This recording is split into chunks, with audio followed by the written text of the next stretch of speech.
Imagine waking up at dawn to the sound of your front door being torn off its hinges. Armed officers flood your home.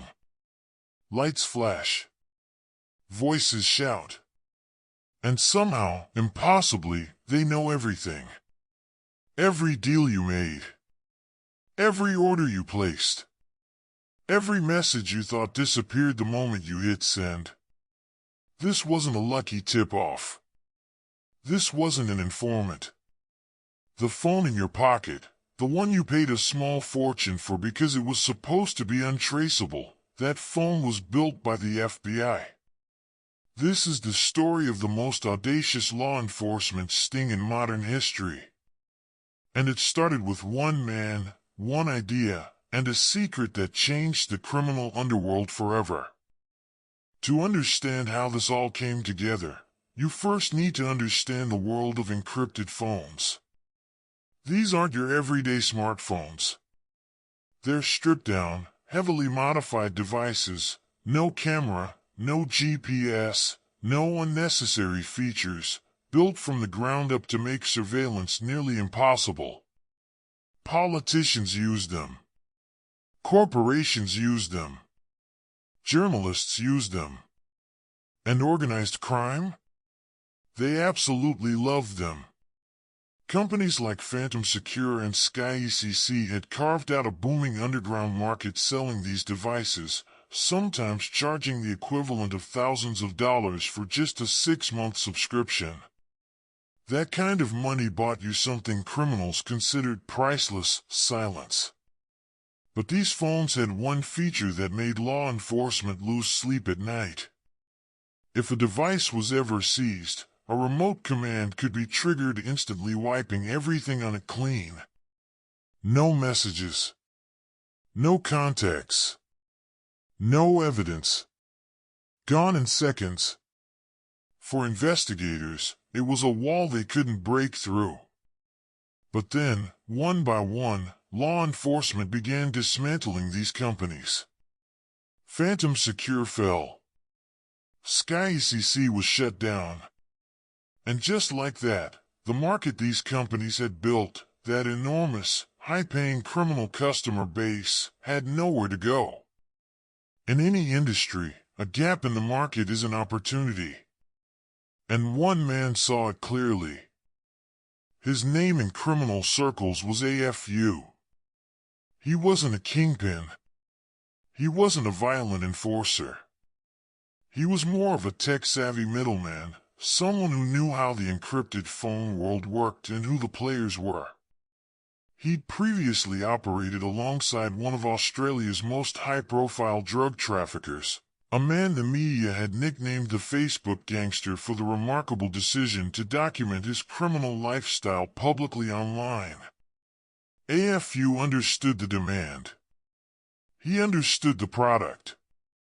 And when the market collapsed, he hatched a plan, launched the next generation of encrypted communication, a platform called ANOM. On the surface, ANOM devices looked like ordinary phones. They ran popular apps. They looked lived-in and legitimate. But those apps were decoys. Tap them and nothing happened. The real function of the device was hidden behind a special pin that unlocked a stripped-down interface with one purpose: a private, encrypted messenger. It even had a kill switch, just like its predecessors. Criminals who tested it were impressed. But what AFU had quietly decided, and what none of his future customers would ever know, was that he'd gone to the FBI first. He sat down with investigators from the Department of Justice and made them an offer.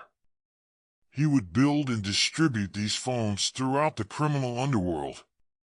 In exchange, law enforcement would have a hidden back door, a silent copy of every single message sent on the platform, redirected to servers controlled by authorities. Every conversation. Every deal. Every plan. All of it, delivered quietly to the people hunting them. The FBI agreed. The trap was set. Getting criminals to actually use ANOM was the first real challenge. You can't exactly advertise in the usual places. So the strategy relied on something that has driven underground markets for decades: word of mouth. AFU began distributing phones for free through Australian criminal networks. One person told another. That person told 5 more. ANOM spread the way any trusted product spreads in a closed community, through reputation. And the reputation was glowing. Users believed the platform was run by someone actively hiding from the FBI. If the FBI couldn't crack it, it had to be safe. That logic, tragically for them, was exactly backwards. By 2021, ANOM had roughly 12,000 users sending messages in 45 languages across dozens of countries.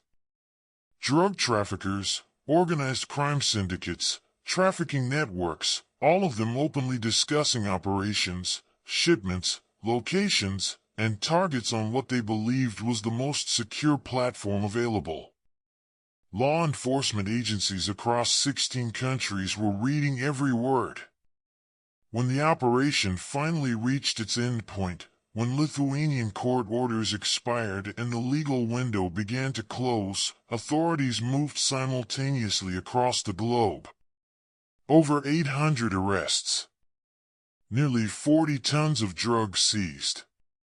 Weapons, cash, and cryptocurrency recovered on a scale that had never been seen from a single operation. It was, by any surface measure, a stunning achievement. But here's where the story gets complicated. In the aftermath of Operation Trojan Shield, legal experts and courts began asking a question that law enforcement hadn't fully answered before launching the operation: was any of this actually legal? The way ANOM's backdoor functioned, the way messages were routed through servers in Lithuania, the way intelligence was passed between jurisdictions, all of it existed in a legal gray zone that defense attorneys were quick to exploit. A German court set an early and significant precedent, ruling that ANOM chat evidence could not be used in trial because it couldn't be directly linked to specific suspects. In Australia, major trials stalled as courts debated whether data gathered through the platform's backdoor was lawfully obtained. Over 27 million messages were collected. Hundreds of arrests were made. But if courts continue to rule that this evidence is inadmissible, those arrests may not lead to convictions. People caught in extraordinary detail, planning crimes, moving drugs, arranging violence, some of them could walk free simply because of how the evidence was gathered. And there's one more detail that sits uncomfortably alongside all the celebration. According to investigative reporting on the operation, at least one murder was planned in full detail inside ANOM messages, and carried out while authorities watched in real time. The system designed to stop crime had, in that moment, watched crime happen. Operation Trojan Shield is one of the most creative, technically brilliant law enforcement operations ever conducted. The sheer scale of it, the coordination, the patience, the secrecy maintained over years, is genuinely remarkable. But it also forces us to sit with some difficult questions. When law enforcement operates in legal gray zones to catch criminals, what happens to the rule of law that makes the whole system worth protecting? And beyond the courtrooms and the criminal networks, there's a question that touches all of us, because every time a backdoor is built into a communication platform, it isn't just criminals who lose their privacy. Encryption protects journalists. It protects whistleblowers. It protects people living under governments that don't share our values. The same key that unlocks a drug trafficker's messages can unlock anyone's. Operation Trojan Shield may go down in history as the greatest sting ever pulled off. Whether it goes down as a success, legally, morally, and practically is still being decided in courtrooms around the world.